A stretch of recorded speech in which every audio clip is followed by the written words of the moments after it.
दोस्तों, कुछ लोगों को इस बात पर यकीन नहीं होगा कि भगवान भोलेनाथ इतने दयालु भी हो सकते हैं कि अपने भक्त को बचाने के लिए पुलिस वालों को भी डरा सकते हैं। जब कुछ पुलिस वालों ने भीड़ में रास्ते पर जा रहे एक पैर से आपाहिज कांवड़ यात्री पर लाठी चार्ज करने की कोशिश की और थाने ले जाने की बात कहने लगे, तभी भोलेनाथ ने किया ऐसा चमत्कार कि सारे पुलिस वाले उस कांवड़ यात्री से दूर भागने लगे।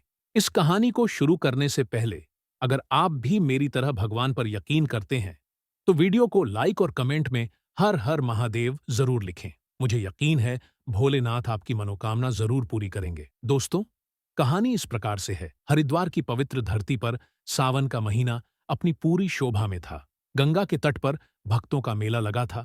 चारों ओर बम बम भोले के जयकारे गूंज रहे थे।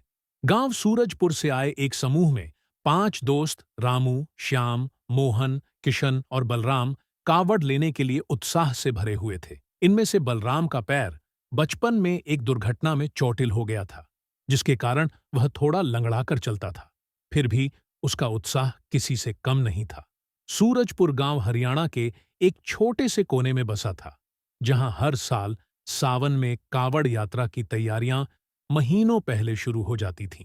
इस बार भी गांव के ये पांचों दोस्त अपनी कांवड़ यात्रा के लिए निकले थे। उनके मन में भगवान शिव के प्रति अपार श्रद्धा थी। रामू, जो समूह का सबसे बड़ा और समझदार था, उसने सभी को एक साथ रखने की जिम्मेदारी ली थी। श्याम का स्वभाव चंचल था। वह हर पल कुछ न कुछ मजाक करता रहता था। मोहन और किशन दोनों भाई थे जो हमेशा एक दूसरे की टांग खींचते रहते थे। और बलराम अपने लंगड़े पैर के बावजूद बचपन से ही भगवान शिव को बहुत मानता था और सबसे ज्यादा भक्ति में लीन रहता था। हरिद्वार पहुंचते ही उन्होंने सबसे पहले गंगा स्नान किया। गंगा का ठंडा जल उनके शरीर को छूते ही जैसे सारी थकान धुल गई। हर हर महादेव! बलराम ने जोर से जयकारा लगाया और बाकी दोस्तों ने भी उसका साथ दिया। कावड़ को सजाने में उन्होंने पूरा दिन लगाया। रंग बिरंगे फूल, चमकीले कपड़े और छोटी छोटी घंटियां, सब कुछ इतना सुंदर था कि देखने वाले बस देखते रह जाते। रात को हर की पौड़ी पर बैठकर उन्होंने भगवान शिव की आरती की। बलराम ने अपनी आंखें बंद की और मन ही मन प्रार्थना की, हे भोलेनाथ, इस बार की यात्रा को सफल करना, मेरे दोस्तों को सुख और शांति देना। उसकी आंखों में आंसू थे। उसके दोस्त उसके साथ मजाक कर रहे थे और वो बार बार बोल रहे थे, तू तो ऐसे रो रहा है जैसे भोलेनाथ तेरे सामने खड़े हैं। लेकिन बलराम के मन में कुछ और ही चल रहा था। उसे बार बार एक सपना याद आ रहा था जो उसने यात्रा से पहले देखा था। सपने में एक विशाल शिवलिंग था जिसके चारों ओर प्रकाश की किरणें फैल रही थीं। उसे लगा कि शायद यह कोई संकेत है, लेकिन उसने अपने दोस्तों को कुछ नहीं बताया। अब पांचों दोस्तों ने अपनी कावड़ कंधों पर उठाई और वापसी की यात्रा शुरू की। हरिद्वार की सड़कों पर कावड़ियों की भीड़ थी। हर कोई भक्ति में डूबा हुआ था, लेकिन सावन की भीड़ के कारण व्यवस्था बनाए रखना पुलिस के लिए चुनौती थी। रामू ने सभी को हिदायत दी, सब एक साथ रहना। सूरजपुर तक का रास्ता लंबा था और बलराम का पैर उसे बार बार परेशान कर रहा था। फिर भी वह रुकने को तैयार नहीं था। वो कह रहा था कि मैं भोलेनाथ के लिए यह यात्रा पूरी करूंगा। कुछ घंटों की यात्रा के बाद वे एक चौराहे पर पहुंचे, जहां पुलिस ने बैरिकेड्स लगा रखे थे। भीड़ को नियंत्रित करने के लिए पुलिस वाले कावड़ियों को एक वैकल्पिक रास्ते की ओर भेज रहे थे। वह रास्ता लंबा और पहाड़ी था, जो बलराम जैसे लोगों के लिए मुश्किल था।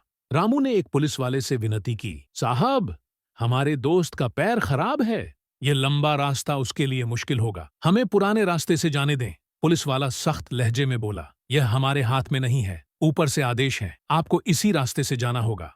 मोहन और किशन को गुस्सा आ गया, हम हर साल इसी रास्ते से जाते हैं, अब अचानक नियम क्यों बदल दिए?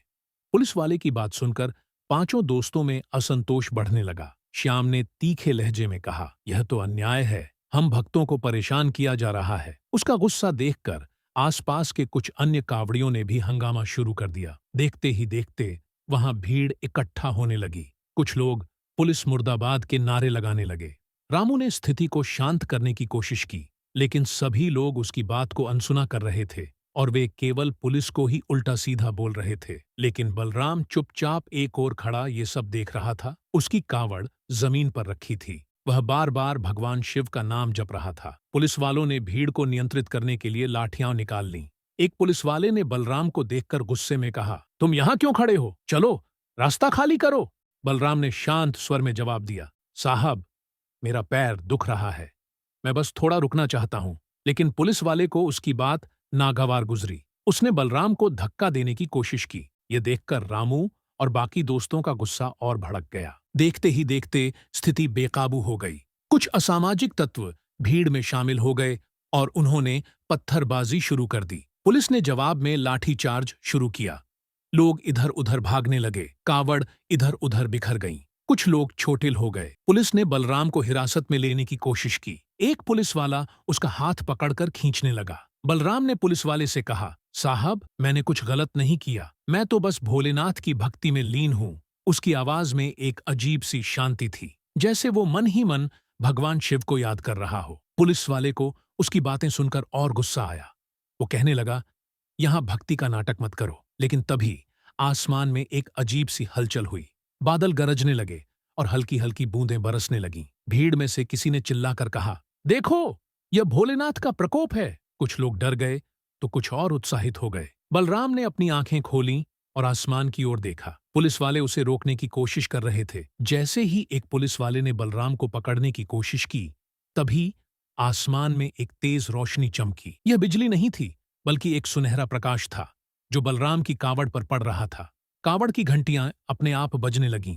भीड़ में सन्नाटा छा गया। पुलिस वाले भी रुक गए और यह दृश्य देखने लगे। प्रकाश धीरे धीरे फैलने लगा और एक विशाल शिवलिंग की आकृति बन गई। ये वही शिवलिंग था जो बलराम ने अपने सपने में देखा था। पुलिस वाले, जो कुछ देर पहले बलराम को हिरासत में लेने की कोशिश कर रहे थे, अब डर और आश्चर्य से भरे हुए थे। एक वरिष्ठ पुलिस अधिकारी ने आगे बढ़कर बलराम से माफी मांगी और कहा, हमें नहीं पता था कि आप भगवान के इतने बड़े भक्त हैं, कृपया हमें माफ करें। बलराम ने शांत स्वर में कहा, मैं कोई विशेष नहीं हूं, यह सब भोलेनाथ की माया है। उसकी बात सुनकर पुलिस वालों ने भीड़ को शांत करने में मदद शुरू कर दी। बलराम और उसके दोस्त अब पुराने रास्ते से अपने गांव की ओर बढ़ने लगे। सूरजपुर पहुंचते ही गांव वालों ने बलराम और उसके दोस्तों का भव्य स्वागत किया। गांव के मंदिर में एक विशेष पूजा का आयोजन हुआ, जिसमें बलराम ने अपनी कावड़ भगवान शिव को अर्पित की। उस रात जब बलराम सोने गया तो उसे फिर वही स्वप्न दिखा, लेकिन इस बार शिवलिंग के सामने भगवान शिव स्वयं खड़े थे। उन्होंने बलराम से कहा, तुमने मेरी भक्ति सच्चे मन से की, तुम्हारा विश्वास ही मेरा चमत्कार है। तो दोस्तों, अगर सच्चे मन से अगर कोई भी भक्त सावन के महीने में भगवान शिव की पूजा करता है, उसकी सारी मनोकामनाएं जरूर पूरी होती हैं। अगर आप भी भगवान को मानते हैं तो कमेंट में हर हर महादेव जरूर लिखें।